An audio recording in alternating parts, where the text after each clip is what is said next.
You're welcome live to Bubbling 247 podcast. Today I'll be having conversation with a seasoned expert, ICT expert, and whose work, bridges technology, education, and impact across Africa and globally. So, Mr. Victor Kehinde, one thing is funny. We bear same name. I'm Kehinde. Yeah, yeah. I am Kehinde, but unfortunately, I lost my twin, my Taiwo, very young at a very young age. But that name still sticks, Kehinde. So when my second about that. So when you're my last name is Kehinde actually. Oh, okay, it's a surname. And the funny thing is that I've never met a twin in my family since I've been born into the family of Kehinde. So where did that name come from? Yeah. I would believe it's from my great grandfather or something like that. Oh, okay. Yeah. Oh, okay. So I've queried my dad to before about it, and it was more of I don't think he too was aware. Of the twin in the family. So I'm sure it's a long generation far back when they had that name or something like that. And then they picked that Kehinde I saw them. So it's so funny that my own line, we had I am twin. My father's siblings are twin. The grandfather also happened to be a twin, and then so you guys and then we had a couple of families, extended families that lived with us that also gave birth to twins.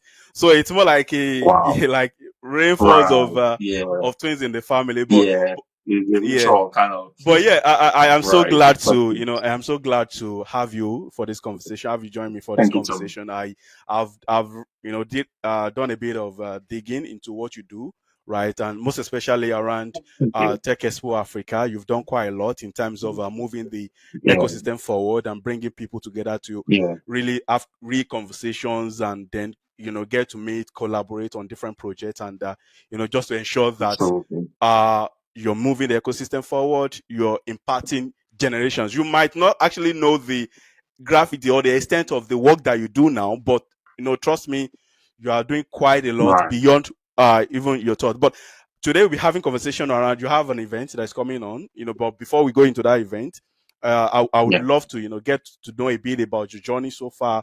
How did you get into the technology space, and what have you been up to over the years?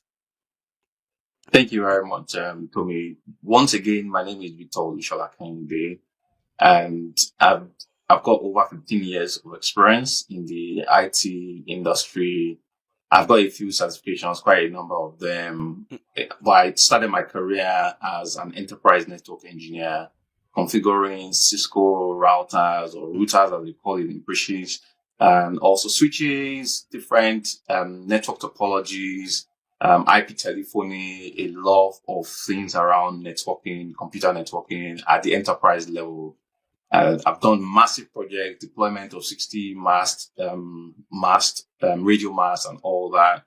And then over the years, I did that for over a decade. And then I decided, considering the future of work, I need to start looking at how do I plug into the future of work, because based on that career, it always required me to go to a physical location to involve in configuration. Well, yes, sometimes we have technical guys that actually deploy all the hardware equipment, and then you can remotely connect to it and start doing that. But it requires a lot of your input to deploy infrastructure like that. And so thinking about the future of work, I thought about it that I want to be able to travel to any country across the globe and still work. And that was when I transitioned my career from the hardware side into the software side of things. Started as a business analyst, and then got field certification on product ownership, working on different products, delivery and all of that. And because of my technical knowledge in the hardware side, I've always also done some bit of website development, JavaScript, PHP and all of that, early days of my IT career. So that kind of helped me transitioning. And then now I work as an IT business relationship manager for one of the global organizations, both in the US and the UK. And then as part of my journey in IT way back in Ondo State, then Akure, Ondo State, I noticed there was something about that state, working in that state, that there were a lot of, I would say, mid-level IT enthusiasts or IT professionals, and there were a couple of IT enthusiasts, but they were not exposed to things. They were not exposed to technological trends. There was nothing like an exposure of what does it mean to have a conference where people come together. So as part of my journey in that state, that was when I connected to a few IT guys within that state and say, can we organize a one-off tech conference where all of us come together? We invite different speakers from across the world. Also have different exhibitors that just exhibit products that they're working on. And then let's see how we can turn around this mindset of this belief about technology in the state. And so that was when we started what we called Akure Tech Expo. So that's a bit of my background. But it's been an interesting journey in the IT space. One of the questions I dread a lot, maybe when I go for conferences and I meet people, is like, "Oh, Victor, what do you do?" Because I did a lot. I know. I can relate. Space. Actually, I actually can relate. But I mean, coming to, we talk about transitioning. You transitioning from the hardware to software. At first, how did you find the balance? Okay. So one of the first things I made sure I did was to do a lot of research about transitioning from this hardware side to the software side. How do I leverage my existing skill sets and technical know-how to create me excel in that transitioning? And one of the things that also helped me is because I'm a people person, I can easily relate with people. I worked a lot on listening skill.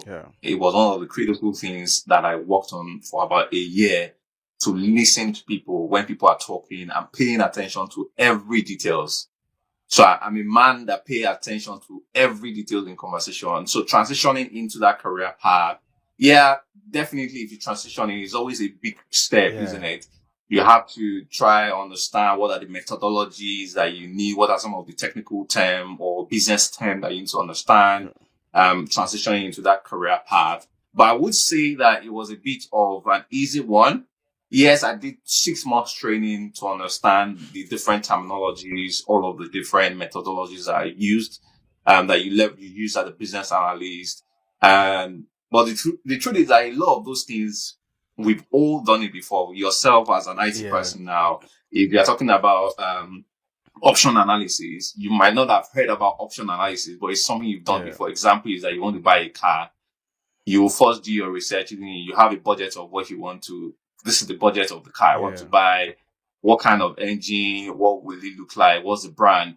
That's what we call option analysis. So you are looking at different options. And then when you come to a conclusion, you say, based on all these criteria, I'm going for a Toyota or I'm going for this one. So that's what we call option analysis. But you need to go through that training to understand it as a professional transitioning into that career path. So there was that 6 months where a lot of, trying to understand, digging myself in to unlearn and relearn. So I would say that, yes, it was a bit of struggle at first in my first 1 year, but leveraging that my existing skill set and experience, it just helped me to pivot. So when I fully transitioned. I mean, when you were going through that process, what were the top lessons that you learned, maybe of yourself and or even of the whole space itself? Okay, one of the things that I would say that part of the things that also triggered me as a lot of us that you feel that you are so comfortable in your career path, that you are becoming one of the creme de la creme, the top guys, and then you are thinking of transitioning. There has to be something that will trigger you to want to say, "Oh, I need to do this." And I'm also a person that believes so much in Nike, just do it. But absolutely, we are humans. There are some times that you want to procrastinate. But I remember what made me decide to fully transition was during COVID 2020. I was working on a project in the Ondo State. It was an Ondo State government project, their internal revenue building, deploying their IT infrastructure, the IP telephony and all their network racks and all that. And if you remember 2020, January into March, April, May, that was the height of COVID. Yes, the and so down. I would say that the first wave of COVID in Nigeria, I was one of the victims of the first wave of COVID because I was actively working on site. In fact, when I got infected, I thought it was just malaria. You were infected? This is normal. Yeah. What was that experience like? Wow. Oh my gosh. I could not perceive for 4 months when I recovered. Wow. I could not perceive anything for 4 months The good thing is that the symptoms were not that much. I think I recovered within 5 days, but I had short breath at night. I couldn't taste for maybe 1 or 2 weeks and all that. But my full recovery was like 6 months after, because I could not pass it for like 4 or 5 months. Yeah, I could not pass it. Well, so after this period, after the whole COVID, because a lot of us, then I remember I was at the agency then, advertising agency. We had to, move online. Our work was easy. You can do it from anywhere, right? Because it's, you can develop strategies, execute and do all of that online. But with the work that you were doing at that time, it required you to be on site. Right. So did you, after the whole, lockdown, was in that time that you transitioned fully, or there was still a time that you had to go back to site before you now, fully transition into the software part of it? Yes. Yeah, that's correct. So I signed up for a training, business analysis training, just to give clarity to what I already knew as an IT professional. And then while I was learning, I was also going on site. Just to make sure that I could complete some of the projects, and because I had a portfolio of projects that I was also managing. As a matter of fact, sometimes I still remotely help to support some of our clients way back because of the knowledge of the topology that we use in setting up it up. And because I've done that for over 10 years, so it's still something that is kind of fresh. It's already part of me. So, but in that transitioning, yes, I was learning, and at the same time, I just needed to complete the project.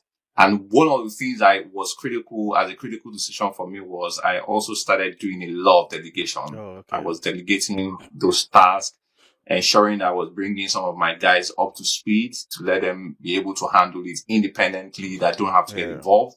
And part of that transitioning was when I also relocated my family to the UK. So it was a lot to manage at that time. It was a lot to manage at that time. But the good thing is that the training was remote training. So I was learning remotely and making sure I was following up with the classes. It was a 6-month training then, quite comprehensive training, because whatever it is I want to do, I make sure that I unlearn and actually dig myself really deep into understanding it. So in that transitioning phase, I was doing a lot of delegation, like I mentioned, on learning, and making sure that I'm intentional about, do I really want to transition into this? Yes, I'm ready to do this. I have to plug into the future of work. And I believe it's also part of some of the context we'll be discussing about artificial intelligence, how people need to look at the future of things, the future of AI trends and all of that, to make sure that we can all plug into that future. That's actually quite interesting. I want to take you back a bit, before we really go deep into conversation around artificial intelligence, which is the core theme of the Tech Expo Africa conference 2025. But before we go into that, I really want to, know where the whole idea of the conference started. Right. The other time you mentioned that there was a time in Akure you brought, you connected with a couple of tech people and tell them, well, let's come together. Why do you think that such event was needed at that time? And which year was this? That was in 2019. So I've been in Ondo State. I graduated from FUTA Physics Electronics in 2011, 2012. And then when I served in Kano for 2 weeks, redeployed. I wanted to redeploy back to Lagos. That's where I was working for a company in Lagos, DBA Solutions at Sanusi Papunwa and Victoria Island. But as God will have it, that's what I always say. Rather than NYC deploying me to Lagos, I was deployed back to the States in Akure. That's quite unusual. Yeah. because you schooled in Akure. Absolutely, exactly. So I was redeployed to Ondo State, and because I already had links in Ondo State, as a matter of fact, before I left FUTA, I would say at 200, 300 level, I was also already earning. I wasn't depending on my parents as an IT person. I was helping friends repair computers. I was doing some graphic design as part of my skill set. So I had, like I said, I have a lot of retinue of skill set in IT, in the IT space. So if this one is not working, I'll pick on these other ones. There are so many of them. So I was doing graphics, helping with computer repairs, sometimes website design. So I was already making money back in FUTA then. And then when I came back into the state based on redeployment, I thought I started working with a company in Akure. And then in 2012, I looked at it that, I noticed that there were not IT professionals in the state, in the sense that if the president of the country comes into those states now, I wants to organize a courtesy meetup with him, inviting IT professionals. I could hardly count up to 3 of them in that state. Because when I was done with service, the company in Lagos was calling that I should come and resume. I mean, that's surprising because you have the Federal University of Technology in Futa. That I believe that there are also people that went through it who, of course, would become IT professionals. I was expecting some. That's quite. Yeah, funny. But the thing is that they are staying in those states because of school. Oh, okay. The IT professionals are the ones outside of the 4 walls of Futa. The ones that are actually living there. Some of them have families. Some of them have businesses. Some of them work for companies. But they are not that sound in terms of, you want to have quality guys that are doing stuff in IT. Yeah. Maybe a couple of my friends in NIT there, because I also worked there as a temporal faculty, training people on website design and development. That's another interesting story. The first set of students I trained in NIT, they were the militant boys. Those guys that they gave amnesty. Oh, really? They were pardoned by the government. Oh God, that's another story. No, that's another story. Wow. Yeah. So while I was serving, I just knew that I think it's best to stay in this state, stay put in this state, and go through my IT journey in that state. And so that was when I stayed in Akure.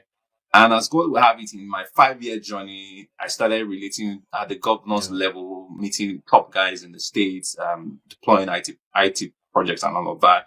So going back to your question, yes, when I looked at that transition within that state, I just looked at it that because they are not professionals, I believe that in the next couple of years, I'll be able to be one of the top guys in that state. And I remember one of these books by Fisayo Soyombo, Vantage Point. Sometimes when you could be one of the fresh guys that are doing something in a state, and you become a vantage point for others.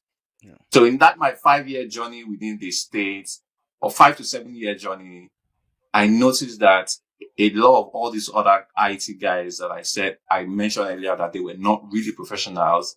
I saw that a lot of them were not exposed. Yeah. They were not experienced with going for tech conferences, exposition conferences and all of that. I felt if they are not willing to go because of this ego of, I'm one of the top guys in the state, why can't we bring this thing to the state? Let them experience what it means to collaborate with others and do things together, and expose themselves to IT trends, see what it means to exhibit your brand and things like that.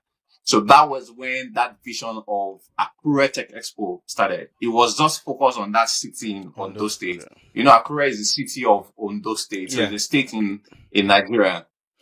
So the whole idea, let's organize something within the state where other people from outside the state can also come in and kind of collaborate with ourselves. And what was the impact like? So, like I mentioned, the whole idea was it was meant to be a one-off event. We just wanted to have a one-off conference where we bring all of these guys together.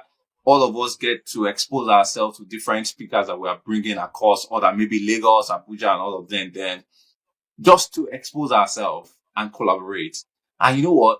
When we had that event, some new guys that we've not met anywhere from the States, we were able to connect with them based on introduction. And then it was a 2-day event. Yeah. So the Friday was a workshop where we trained on artificial intelligence, cybersecurity, and solar system. Yeah. So we had different categories of people that were learning. So it was also focused on audience where they are not IT professionals, but they are also looking into transitioning into IT industry. So we did that training, and then the Saturday was the May conference day. And you know what? Based on the feedback from people, they said, no, we cannot afford to make this a one-off. We need to make it a continuum. We have to constantly do this every year and see how we can expose ourselves a lot more to different trends, get to collaborate with more people and all of that. Yeah, a lot of guys, were having co-founders that were starting up companies, startup companies, people that I didn't even know were into graphic design or other skill set in IT. I was able to connect with them. I remember one of my good friends now, he's also one of our advisory board now, Femi Greater Height. He was a presenter in one of the radio houses way back in Akure then. I just reached out to him, told him the vision, this is what we want to do. How can you come on board? He just caught the vision and jumped on board. And that was how we started. So the feedback there, it was explosive. I would say, no, it cannot be a one-off. I mean, with the feedback, the people called that, oh, this cannot be a one-off. We have to do something like. So at what point did it evolve into Africa? Beyond the scope of Akure. Right. Wait, did you do? Have you done one that maybe Tech Expo Nigeria, Tech Expo Lagos, or before? Moving into this year's edition is holding in Ghana. Right. So at what point did you, what has been the growth path like? Right. So when we had the first conference in 2019, obviously because of COVID, we couldn't have the next one in 2020. And so during that COVID time, we all sat down together and started thinking about it that, okay, yes, we were able to achieve this based on the impact of that first conference. We've been able to connect with a lot more guys within the state and outside of the state. Why can't we leverage the same model and extend it outside of Nigeria? Yeah. So that rather than, I just want to collaborate with people within the country, why can't I collaborate with people outside of Nigeria? And so that was when we birthed that name, they rebranded to Tech Expo Africa. And part of why we also did that was the company I was working for as a non-executive director. Well, they also scaled to Kigali. Oh, okay. And one thing I did was I went to Kigali to actually get them registered and all that. And I imagine that if we have a community like Tech Expo Africa, we don't have to travel to any of these African countries to get things done. If I need any information in Lesotho or South Africa, if we have guys within that community that we collaborated, leveraging Tech Expo Africa, it makes a lot better positive impact. So those were part of the mission and vision where we scaled the vision to say it has to go beyond Nigeria. We need to also scale into the African continents to start going to other African continents. And I will say that in the last 5 years that we've been very intentional about that in terms of scaling to other African countries. We've had over 15 African country representation in the community at the moment. That's a big growth, to be honest, I must say. That's and well done on that. So this year's event, the theme is decoding the future of AI in Africa. Who owns the power to decide? The future of AI in Africa. In our past episode, I've been having conversation with people on actually major conversations so far have been around artificial intelligence. From the first episode was with we had on artificial intelligence and the future of work. Which the speaker, my guest was Microsoft, the global Microsoft products manager, right? And there are also some young Africans, who are leveraging artificial intelligence to build sustainable solutions to address common African challenges. So we've also had conversation around. So in the context of this core theme, who holds the power to decide? Like, let's have conversation around the power. What's the context of the power in this conversation? Right. Fantastic. Thank you very much. So the context of the power that we're looking at is we're looking at it from the context of if we all look at artificial intelligence and the conversation around artificial intelligence now, it looks like Africa is not even in the context of all of this conversation in terms of the innovation around artificial intelligence. Some of the top names, when they mention artificial intelligence now, I'm sure you and I will attest to it that you start talking about Sam Altman, Mark Zuckerberg, Elon Musk, and all of that. There is no conversation. There is no lead person from Africa that is also involved in all of these, or even a group or maybe an organization. So that's why we're looking at it that, okay, when we talk about the future of AI in Africa as a continent, who actually holds the power to decide what will be the future of AI in Africa? it's a conversation that we need to charge ourselves. Because of the purpose of the conference that's coming up in 2 weeks' time, I really wouldn't want to review a lot around that power. Okay. Yeah. But I'm just going to give you a little bit of context in terms of, so based on the context I've mentioned, looking at the names that are involved in all of these, if you also look at the governance side of things, in Europe now we have the EU AI Act.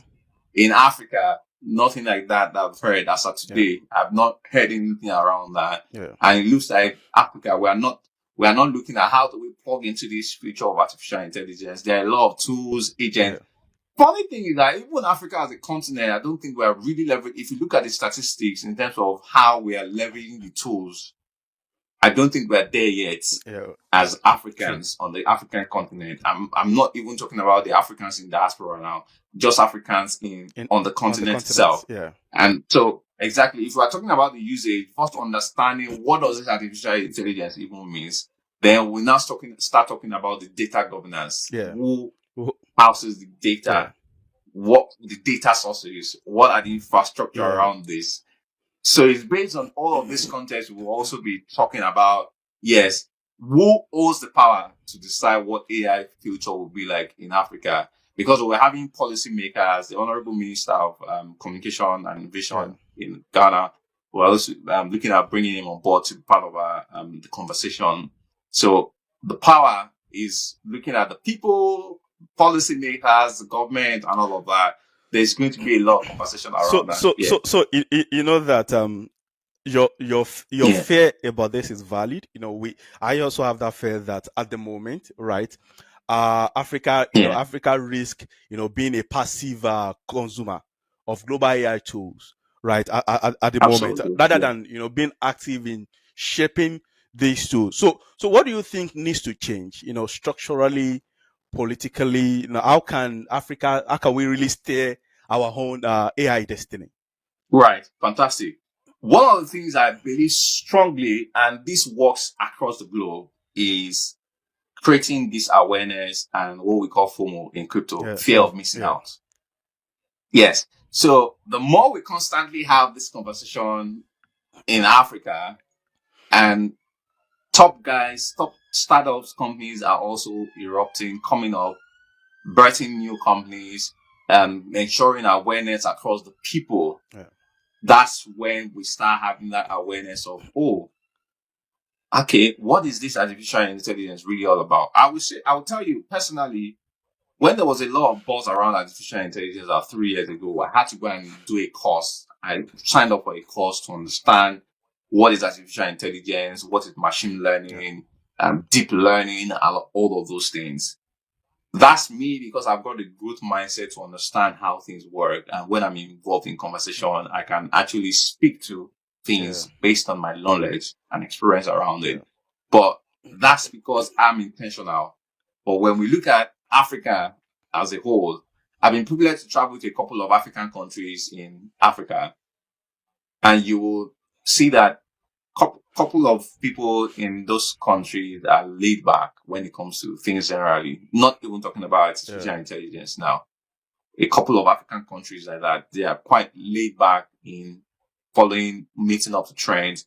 When we talk about the trends, sometimes it's not about joining bandwagon. It's about how do we leverage this to increase our productivity as a people, and also in terms of government solution and all of that. You understand? So it's still I believe so much that awareness is one of the major things. The more we constantly have this conversation, then people will start looking at, okay, this thing they are talking about, how do I plug into it?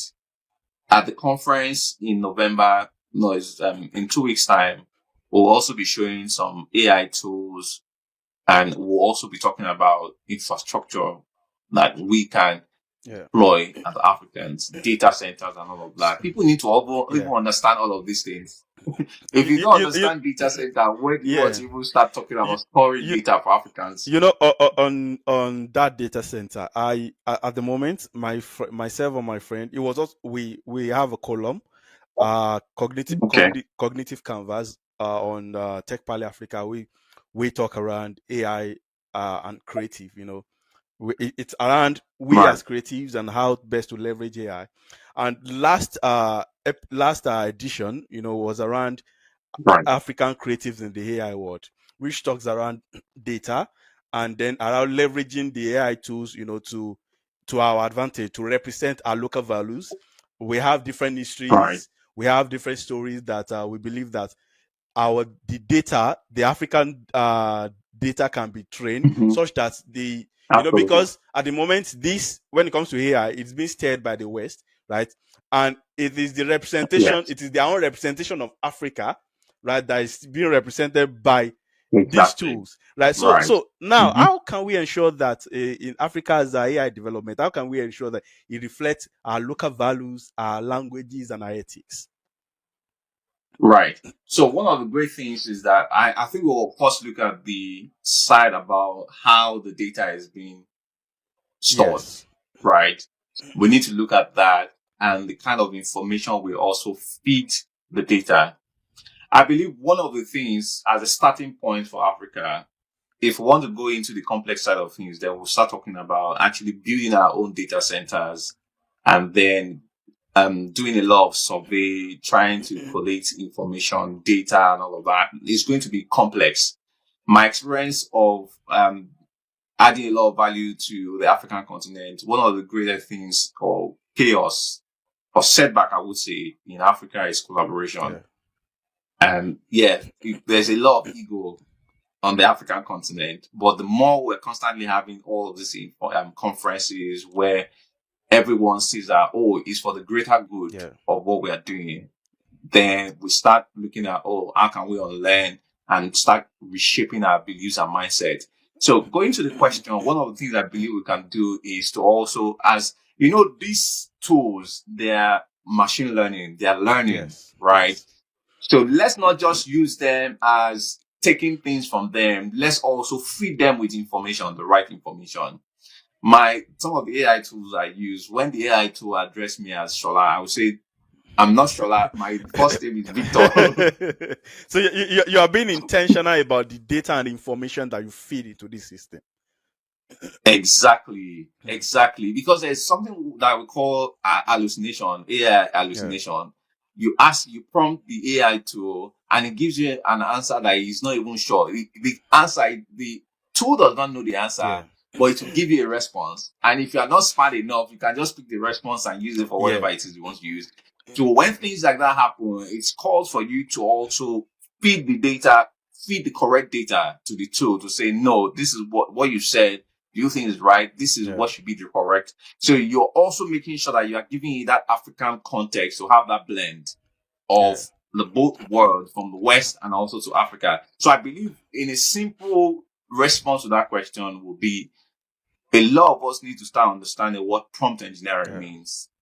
When you prompt the tool and it's giving you some hallucination feedback, it's our duty as Africans to give it the right context, looking at Africa as a whole. So I mean, hallucination is a big threat, to existential reality of the information about the data we feed into it and about the output of these tools, right? So that also brings me to there are other different threats that I know that maybe you might want to kind of highlight and elaborate on, and then we talk about opportunities. So I would actually want you to kind of buttress on more threats that these are two present when it comes to data hallucination and the output for it.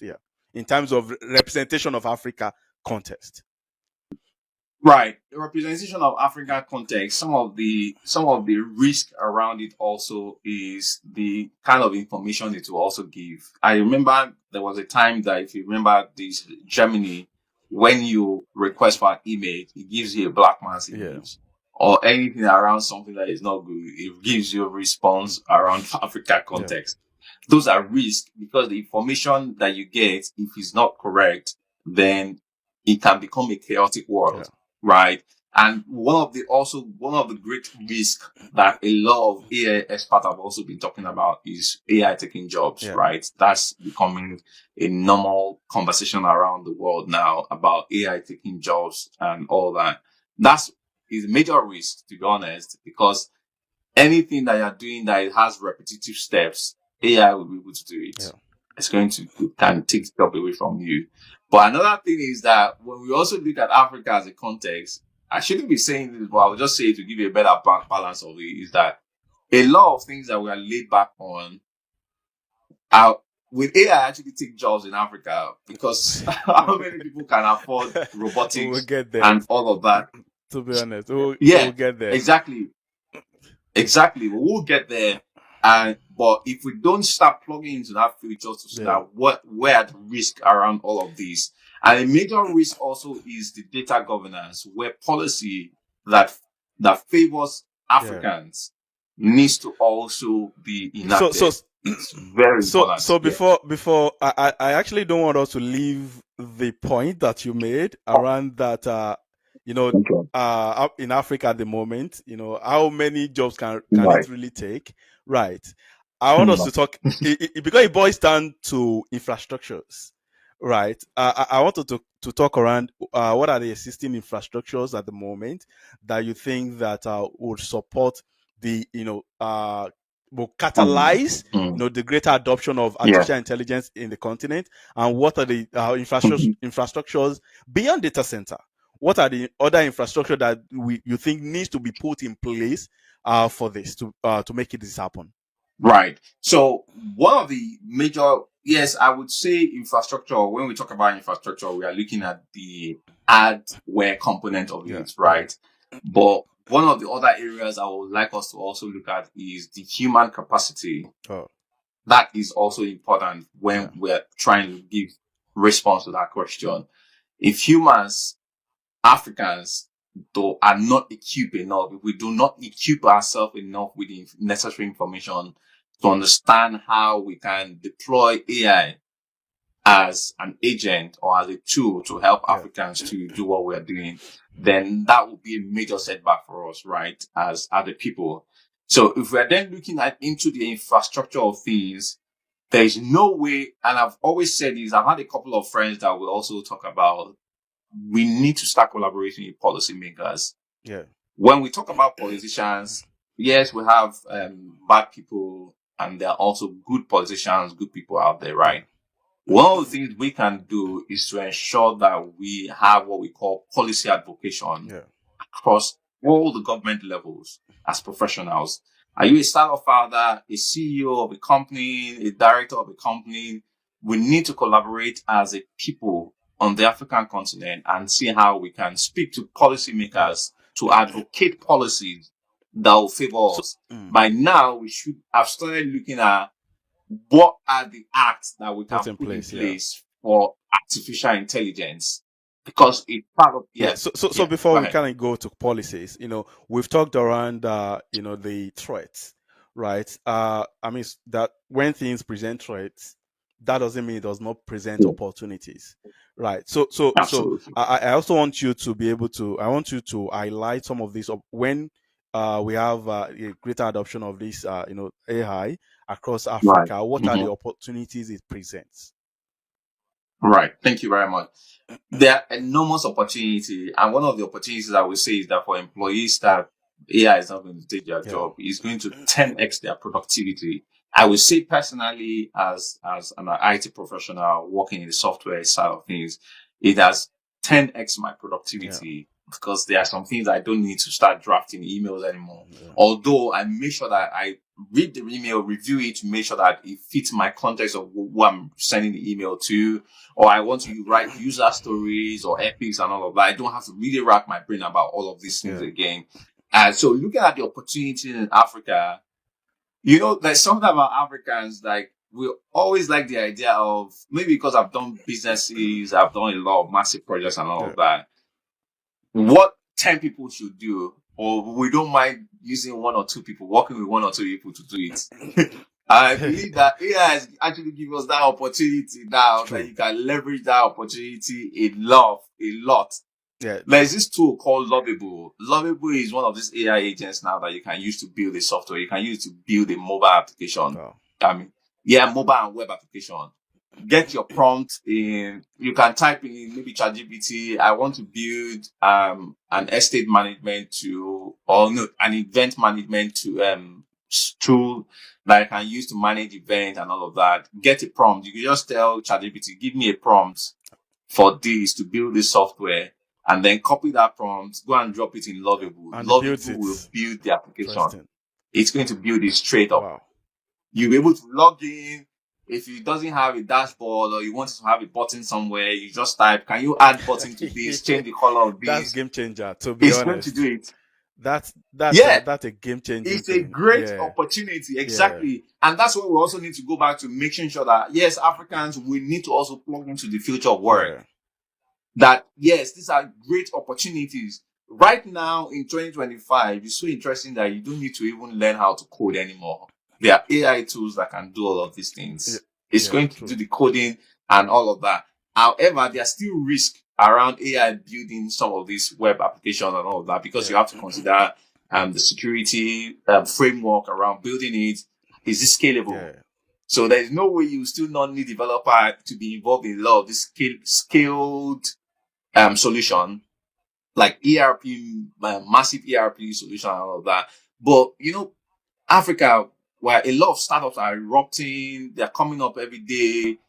Businesses are looking at how can we also improve our what we do and all of that. Yeah. So these are simple tools that you can build, especially when it comes to repetitive tasks or actions. You can just type the prompt, put it in Lovable. It will generate a tool for you that will make your life easy.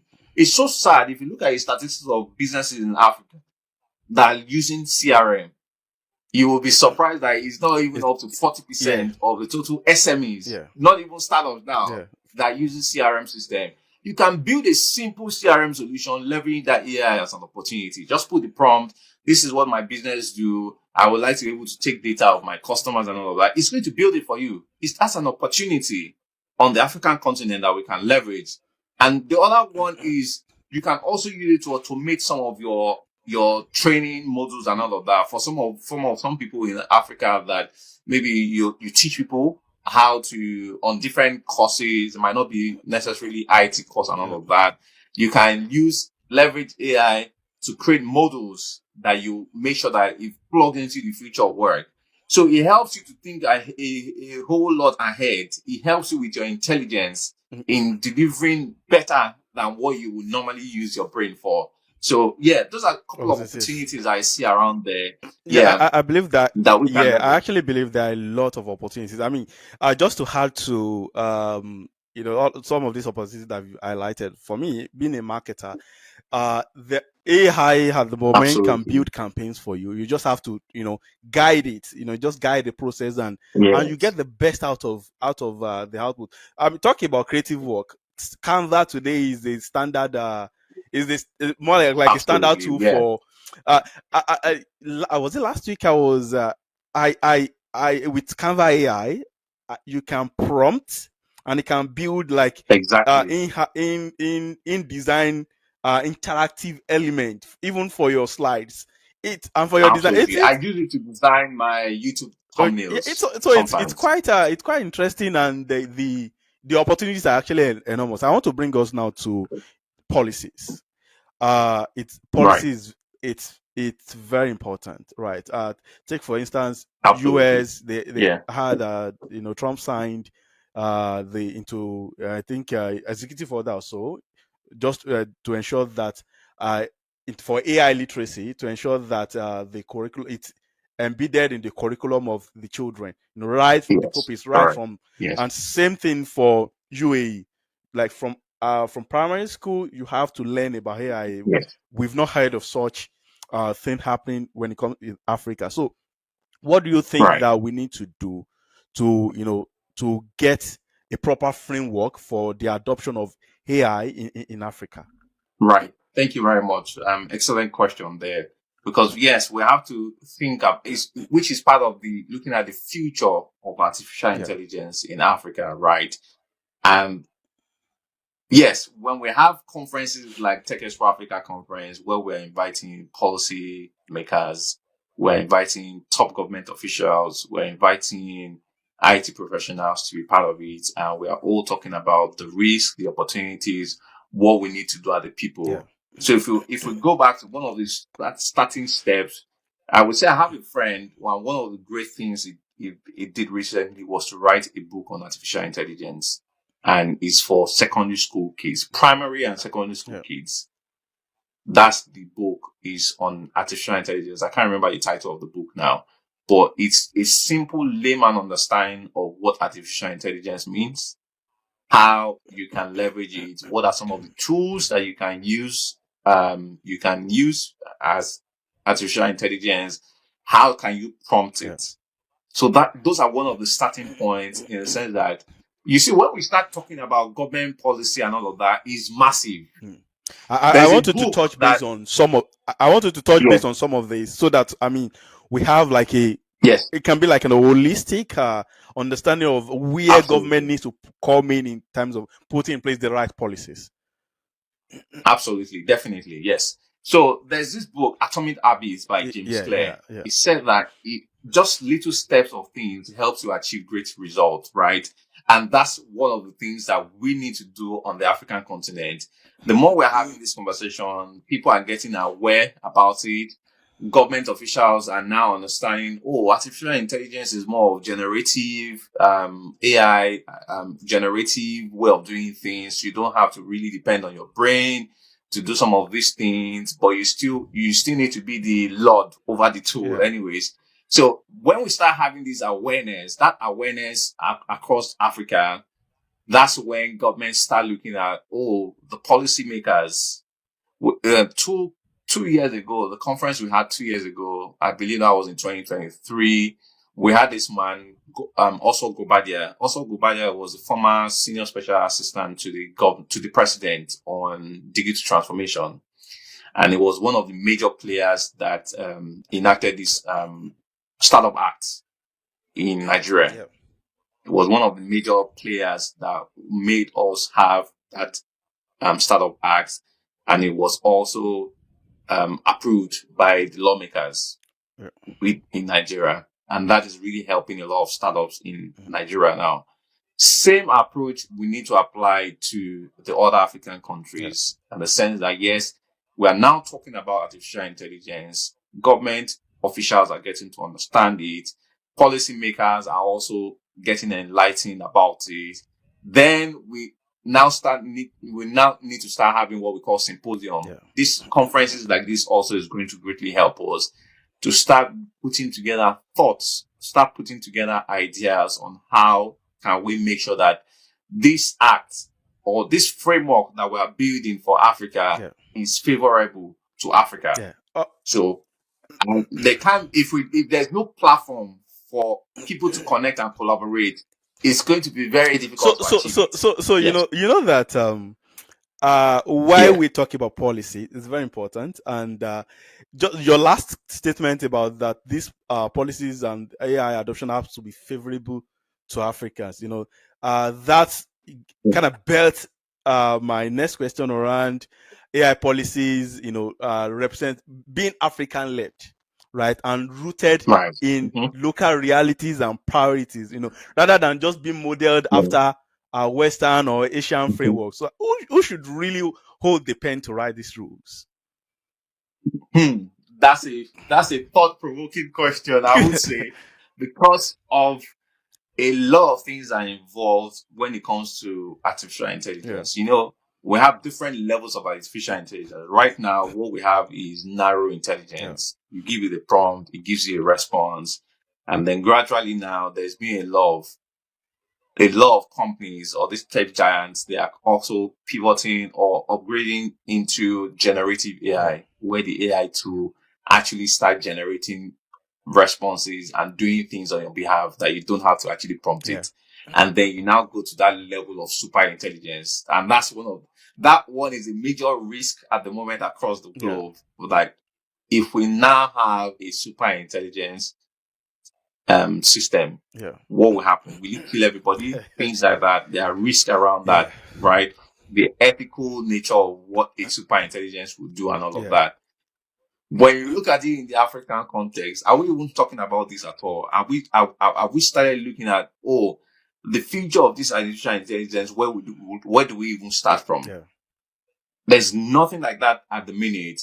And what I would still say, I was watching this guy's interview recently, Vusi Temprapayo. It was, there was this podcast, Afropolitan podcast, Yeah, exactly. The podcast, and they were asking him about the relationship between South Africa and Nigeria. I don't know if you watched that podcast. I haven't watched that episode. Yeah, I haven't, but I will do that. Okay, it's a fantastic episode. Vusi delivered. He shared a lot of things from his heart, but he's still talking about this issue of ego across the different African countries. Yeah. Yes, I've watched interviews where people like Dangote are saying that, they want to travel to an African country. It's so difficult compared to traveling to West Africa. Yeah. To the West. Yeah. You see someone that has African Union passport, they still require visa on African Union passport to get into. Yeah. So you see those bottlenecks sometimes are things that is actually delaying or like bottlenecks for us to achieve what we need to achieve when it comes to this framework or this policies. Yeah. However, I'm still going back to the basis of the fact that the more we are involved in conferences where it is African centric and we are all meeting, getting to know ourselves, collaborating and all of that, then we start shaping this idea of, what frameworks can we bring together? Yeah. What are the policies that we can put in place? Yeah. And when we're talking about policy, we need to also look at it from Africa, not at country levels. Yeah. We can look at it at country level sometimes. Maybe Nigeria can start their own AI Act, and then fear of missing out, South Africa can decide to also to create their own act around artificial intelligence and all of that. So yes, starting point is, yes, we can start looking at different countries to start talking about, we need to also put policies in place for artificial intelligence and how it's going to favor us as a country, as a people. And Ghana, as we're going to Ghana, is one of the areas where it's one of the major places where we'll start having that conversation across levels. Yeah. Because part of our run out to the conference on Saturday the 15th is we'll be visiting top government officials talking about artificial intelligence and areas that policymakers can also come in play to create policies around artificial intelligence. So there's a lot of that going on. And then just going back to your question is, we need that collaboration across Africa. Yeah. But if it's still if it's still bleak, which is the reality on ground in Africa, we can start within each of the countries, create policies that favor the country, and then it can then be used to serve other countries in Africa. So there's a lot of that. So collaboration is great. And that takes me to the next question around, if there is one thing that is lacking in different facets or area of in Africa, is inclusivity. We build systems that are not all inclusive, right? In these policy frameworks, how do we, how do we make policy? How do we get these policymakers, to make AI governance more inclusive? To just ensure that even everyday people, they have a voice in all of this framework. Right. So that's very important in terms of when we look at the inclusivity, making sure that everyone is included in this. Yeah. It's very important. Everyone is included. And that's where a lot of awareness come into play. Yeah. Grassroots adoption, grassroots awareness, making sure that everyone knows about this. We need to take it to the rural areas to achieve this. It's not just the urbanized or the elites that is going to profit or benefit from the opportunities in artificial intelligence. Yeah. And that's very important in terms of that inclusivity, making sure that everybody is included in this artificial intelligence. And that's where people like you, people and I also come into play, right? We are advocates for the African continent, making sure that as we have all of these different events, we are making sure that people are aware, we're telling people about it. Everybody knows that, artificial intelligence is not only for the West. Yeah. We also need to be included in this framework of things. So yes, that's absolutely correct. And we also have different startups. That's another thing. Encouragement of startups that AI-centric startups, that's also very important as part of the inclusivity, to make sure that, yes, we have AI startups that erupting, coming up, and looking at how can we also build data-centric AI tools that help Africa as a continent. I think as regards that, in terms of startups, I've been seeing quite a lot. Last week, I think the episode is ready on the table at the moment. It should be published maybe in the couple of weeks. I had a conversation with Gideon Ogubanjo, who he kind of made a bold statement that he's building open AI for Africa. He had his company Nuvo AI has a number of tools, AI tools, like the whole body, different tools that for health, for education and all. I'll facilitate that connection, and it's building something amazing, building some. And I've also had conversation with a couple of other people that are building. I mean, people building, for example, Angela Lua, who has built a platform to, for marking theory exams.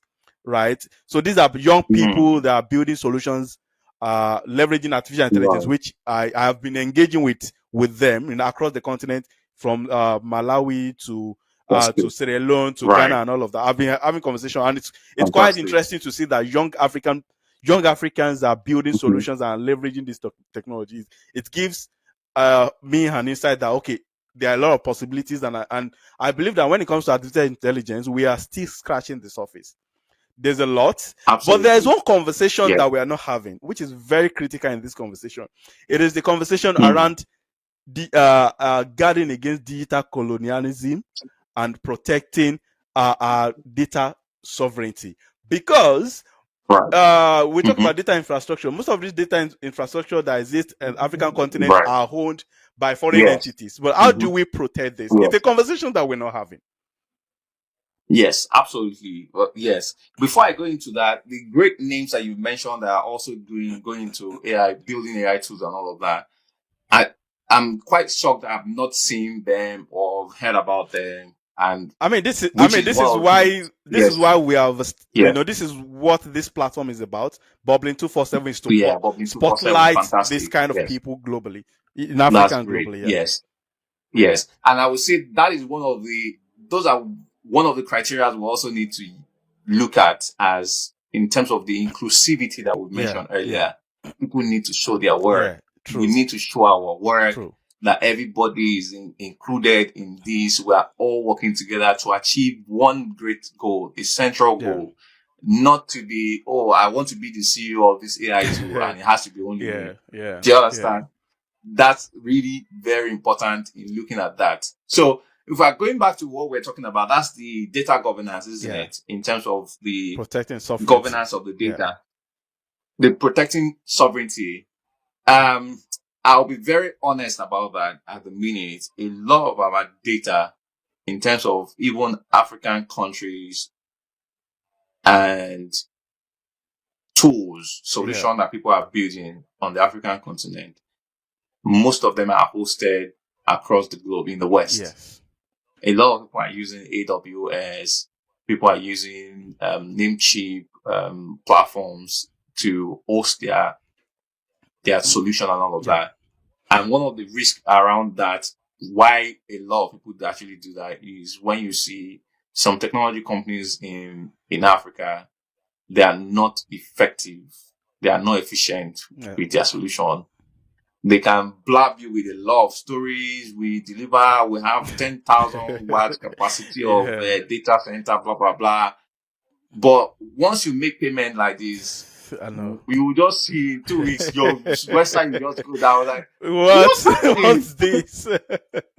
I know, right? Yes. So I've gone for a couple of NERA conferences in Nigeria way back then. NERA is around Nigerian hosting, domain and all of that conference. And you see a couple of these companies that will come. I don't want to mention their names, but a couple of them are doing quite good now in terms of helping with domain names and hosting and all of that. And one of these critical points that usually made in that NERA conference is that people should host their website, their solution on the African continent, which is tying back to the data sovereignty that we're talking about. If we as Africans do not trust African solution, how do we want to achieve data sovereignty? Do you understand? How do we want to achieve that? So that it requires a lot of players in the industry to be very intentional about when we deliver solution. There's no iota of mediocrity. If you are going to start a data center, make sure it's solid.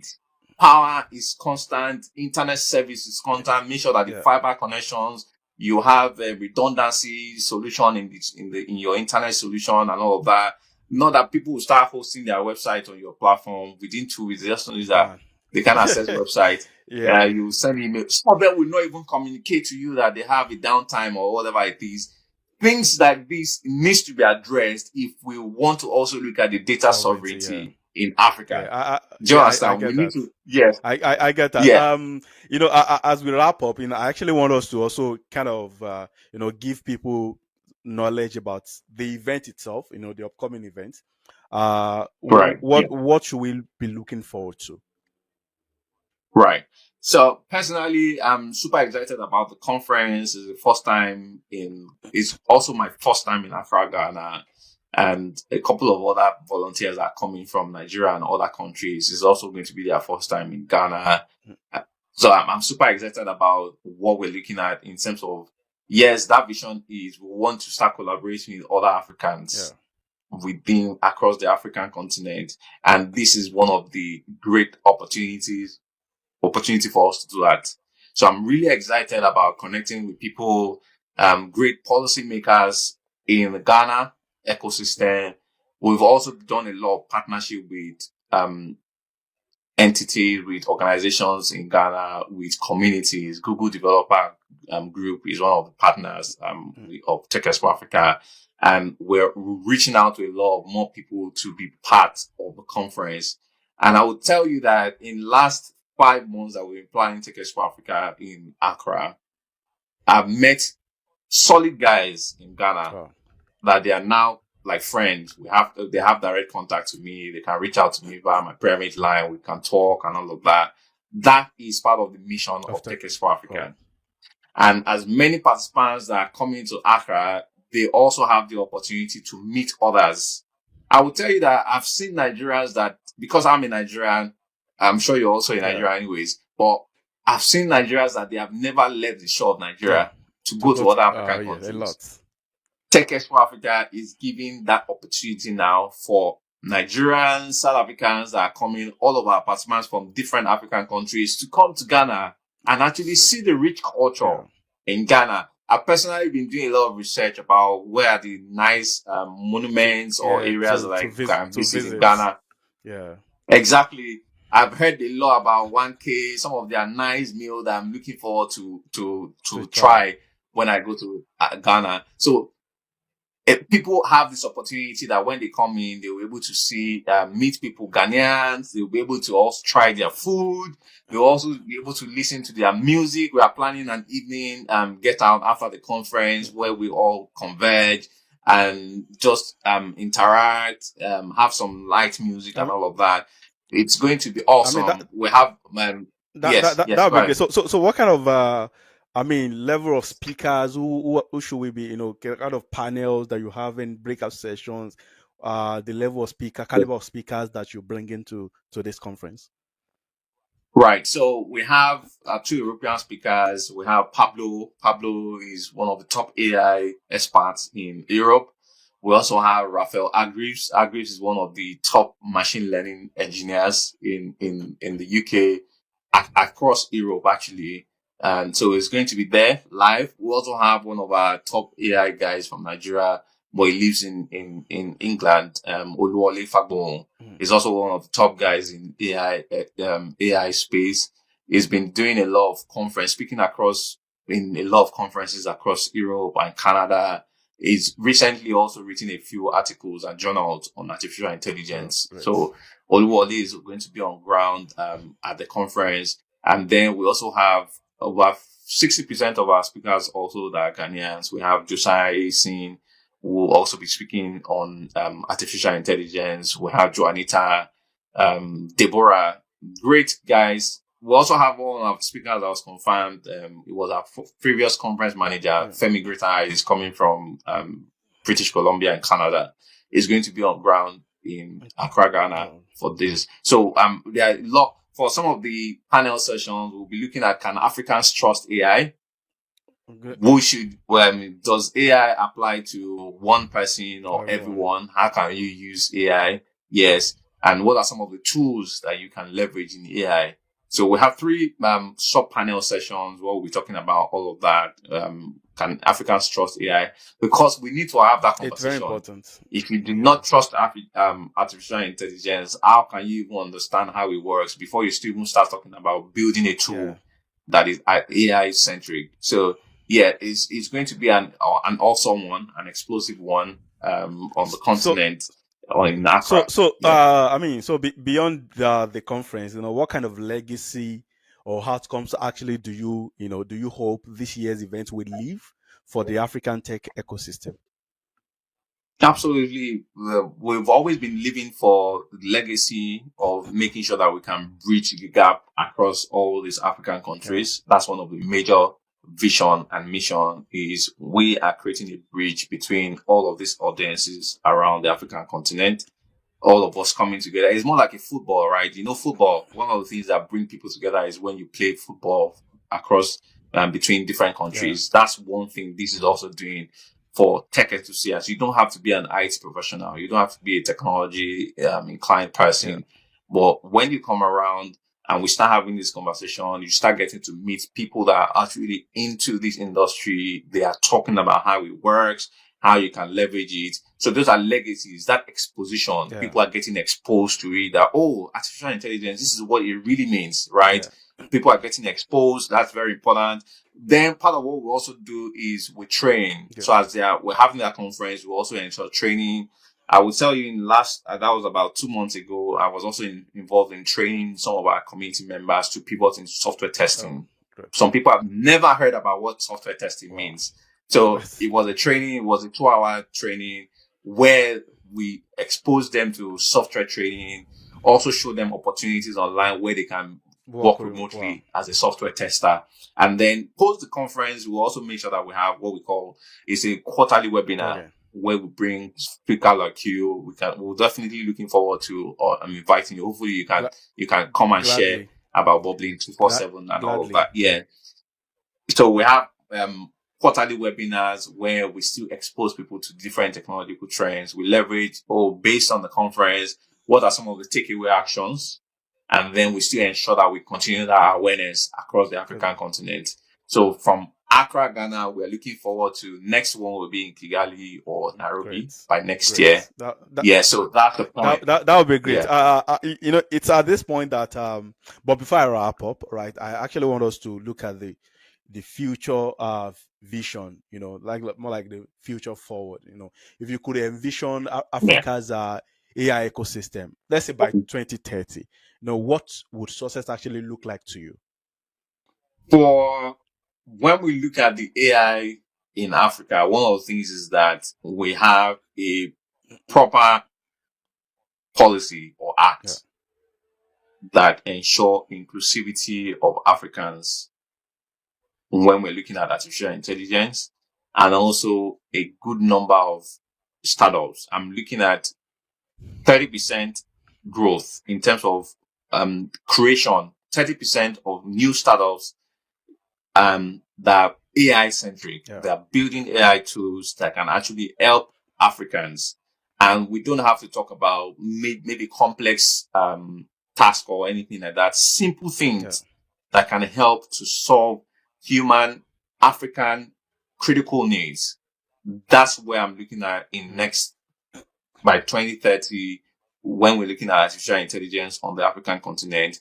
And the good thing is that as Tech Expo Africa is also one of the bodies or one of the platforms that we are using to ensure this awareness across the African continent. Leveraging the vision and mission of Tech Expo Africa, we will definitely be having more people that are coming on board into the artificial intelligence world to also build and add more value, to add their quota, to add more data to ensure that, yes, whatever the West they are building, we are also ensuring that Africa is also not lagging behind. We are ensuring that we are building and leveraging all these communities and ecosystem to ensure that inclusivity across board. As people prepare to attend the Tech Expo Africa 2025 conference, right? What's one thing you hope that they leave the conference thinking deeply about?